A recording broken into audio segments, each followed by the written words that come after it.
Good morning and welcome to another SaTAROTday with Salon. I am Salon of the Two Pondering Pagans, and we are going to go ahead and get started. So we'll roll the intro.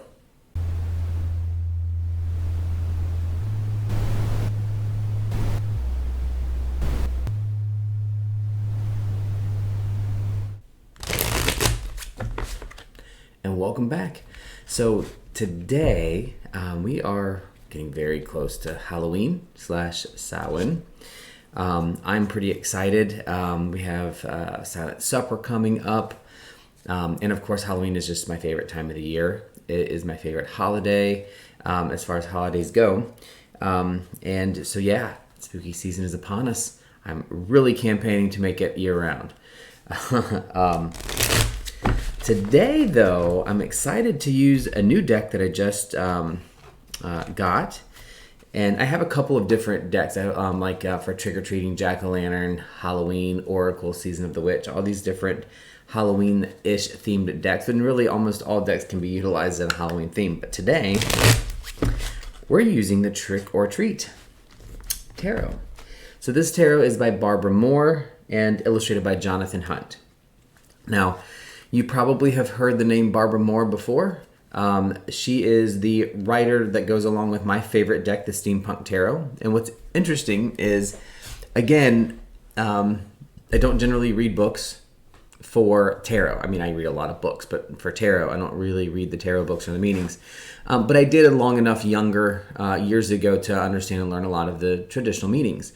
So Barbara Moore is the creator of the deck and the writer, but the person who illustrates them is this Jonathan Hunt. And the reason I'm pointing this out is that, interestingly, I just realized I had my mic away, so hopefully this will still work. But interestingly, any deck that Barbara Moore is a part of has a very similar style to it, even if it's a different artist or illustrator. For example, I probably should look more into this too, but in the Steampunk, it's Barbara Moore and Ali Fell is the illustrator. And these by Jonathan Hunt are similar. Now, it's not the same illustration style, but it's the same type of borderless, edge-to-edge, relatively simple but meaningful details and, that kind of art. So, and I have a couple of Barbara Moore decks. There is, I can't remember all of them. One of these dragon decks over here is a Barbara Moore deck. But, and again, different illustrators.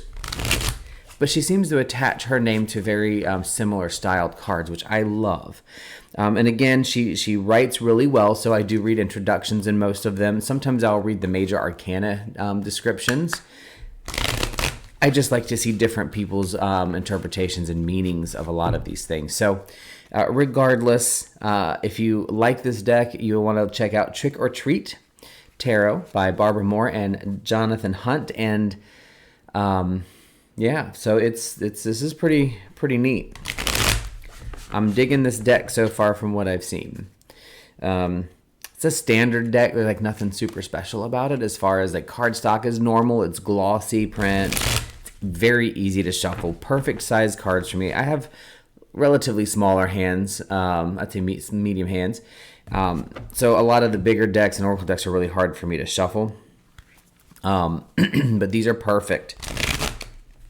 And then as soon as I said it, the whole shuffle missed. But I really want to kind of go in like our normal. Let's get some energy reads for Halloween and for next week. I'm off this whole week. I'm so excited. But let's get some reads and see what is the universe telling us right now. What is the energy that is kind of going around and surrounding everything. Sorry, I keep looking to my right. There's a light on one of my lights. The power switch is blinking, so that's just weird. All right, let's get started. We have our first card. Ooh, we got ourselves a King of Pentacles, which we also had last week, I'm pretty sure, if I remember correctly.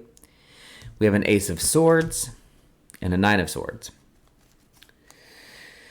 All right, so this is going to give us some information. Let's focus on the King of Pentacles. Well, actually, before we even do that, let's talk about, like we normally do, a little bit about the imagery here. We've got three cards, or trends, I should say. We have three cards. We've got King of Pentacles, Ace of Swords, Nine of Swords.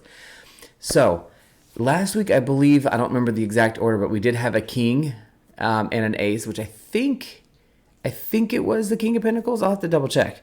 But we had a king and an ace, and then in the middle of it we had I think it was a 4. But I'll have to look that up. And this one, instead of a 4, we have a 9. Right? So we have a king, an ace, and a 9.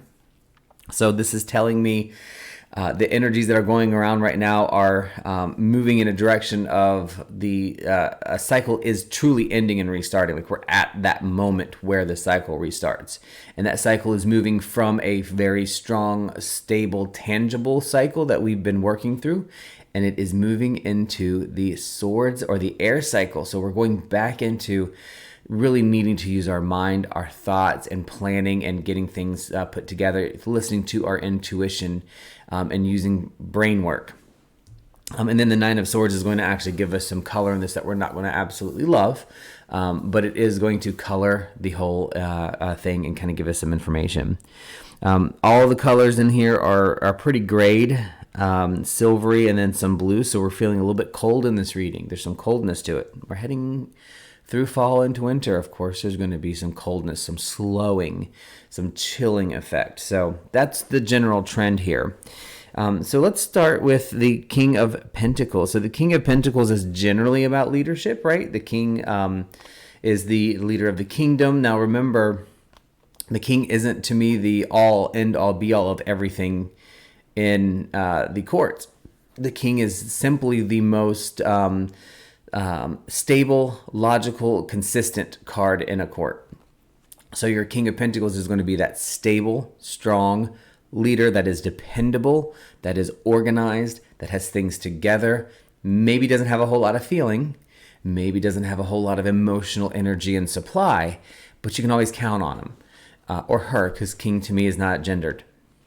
None of the cards are gendered to me, just how I work. But anyway, if I'm listening to a King of Pentacles telling me that our energy is kind of winding down and it's time for something that's going to be really fresh and really new, because that period of stability has been met. We have done what we needed to do to get things back on track from a physical world. So King, thank you for that message. That's what we're getting there. Then we move into the Ace of Swords, and this is very well placed. I think this, I got to check. I don't want to be wrong. But kind of the same, what do you call it? A pathway, going from the king back to the ace. So now as that strength and stuff has been culminated, we are now moving into ace. So the ace really represents like that whole, remember, it's not the, excuse me, it's not the full, everything that there is about air, but the aces are the raw, full connection and combined effect of the energy of air, of swords, of the suit that is particularly in this one, again, is air. The Ace of Swords is going to represent for us starting into the utilization now back into our mind. Okay, so we've got this in order, that we've got our structure houses back together. Now it's time to put the brain to the test and start thinking, all right, what's next? How do we do this? How do we manage this? Where do we go next? What do we do to make things better? What's the next step? So this week, we're really going to move our energy from a stable, comfortable area of dependability into an area of new intuition, new guidance, new thoughts, new things. So think it up. Brainstorm some ideas. Put some things down on paper. Think about what it is you really want to do and want to work on to get to the next level in your life. Now, with the Ace of Swords, we're really wanting to say, like, it's time to go out and I don't know how it can give you a good visualization for me what this particular Ace of Swords is saying, but it's really like on, like, having a little fun and going on God and be ready and grab your sword and your stuff and start like, okay, let's design, let's cut things out, let's add things on, let's move things around, let's think about and process and listen to our intuition and really bring all the things into us that's going to help us get where we want to go.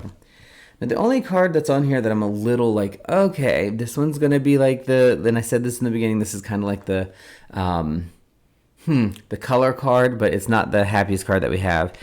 Nine of Swords. So Nine of Swords is telling us that there's going to be a setback and an obstacle.